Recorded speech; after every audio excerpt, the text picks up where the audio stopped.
وہ سردیوں کی ایک خوبصورت شام تھی۔ ہر طرف سناٹا چھایا ہوا تھا۔ وہ کسی پارک کے بینچ پر بیٹھا گہری سوچوں میں گم تھا، جیسے وہ کسی کشمکش کو سلجھانے کی کوشش کر رہا ہو۔ لیکن اب تو زندگی میں سب کچھ ویسے ہی ہو رہا ہے جیسے میں چاہتا تھا، پھر یہ اداسی کیوں؟ وہ اپنے آپ سے ہی بات کرنے لگا۔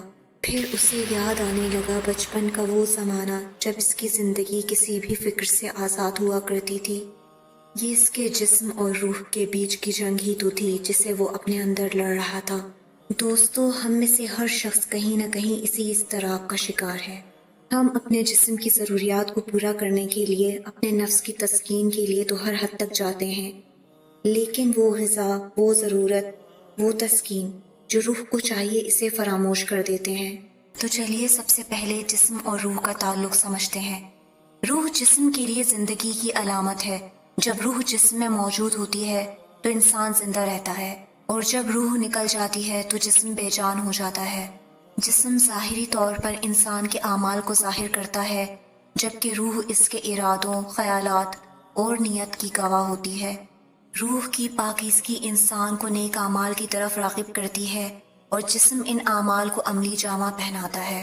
اب سوال یہ پیدا ہوتا ہے کہ روح کی غذا کیا ہے اور اسے زندہ کیسے رکھا جا سکتا ہے؟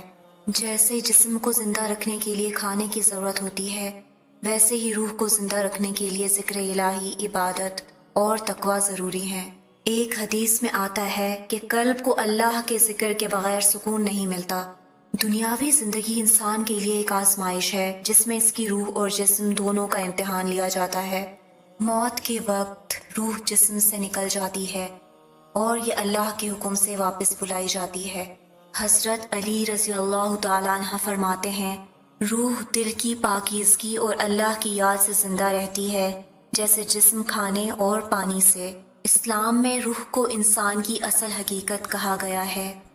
جسم مٹی سے بنایا گیا ہے اور فانی ہے، جبکہ روح اللہ کی طرف سے دی گئی ابدی نعمت ہے جو انسان کی ذات کی پہچان ہے۔ قرآن مجید میں اللہ تعالیٰ فرماتے ہیں، اور وہ آپ سے روح کے بارے میں پوچھتے ہیں، کہہ دیجئے روح میرے رب کے حکم سے ہے، اور تمہیں علم میں بہت تھوڑا دیا گیا ہے۔ اس آیت سے یہ بات واضح ہو جاتی ہے کہ روح کی اصل حقیقت انسان کی سمجھ سے باہر ہے۔ انسان اپنے اندر کے راز جاننے اور خود کو پہچاننے کے لیے غور و فکر، خود شناسی اور روحانی تربیت کے مختلف مراحل سے گزرتا ہے۔ یہ ایک ایسا عمل ہے جس میں انسان اپنی زندگی کے مقصد، اپنی خوبیوں اور کمزوریوں، اپنے تعلقات کو سمجھنے کی کوشش کرتا ہے۔ انسان کی خود شناسی کا پہلا قدم اللہ کی پہچان ہے۔ خود شناسی کا مطلب اپنی ذات کو اللہ کی روشنی میں دیکھنا ہے۔ حضرت علی رضی اللہ تعالیٰ عنہ کا قول ہے، جس نے خود کو پہچان لیا، اس نے اپنے رب کو پہچان لیا۔ اس کا مطلب یہ ہے کہ جب انسان اپنی ذات کو سمجھتا ہے تو وہ اللہ کی حکمت اور قدرت کو بہتر طور پر جان لیتا ہے۔ دوستو، انسان اپنے اندر کے راز اس وقت سمجھ سکتا ہے جب وہ اللہ کی طرف رجوع کرے، اپنے اعمال پر غور کرے اور اپنی نیتوں کو درست کرے۔ خود شناسی کا یہ سفر ایک مسلسل عمل ہے جو روحانی سکون اور حقیقی کامیابی کی طرف لے جاتا ہے۔ اللہ تعالیٰ نے انسان کے اندر ایسے راز اور خصوصیات رکھی ہیں جو اسے دنیا میں بہترین مخلوق بناتی ہیں۔ غور و فکر، عبادت اور اللہ سے تعلق مضبوط کرنے کے ذریعے انسان ان رازوں کو جان سکتا ہے اور اپنی زندگی کے اصل مقصد کو پہچان سکتا ہے۔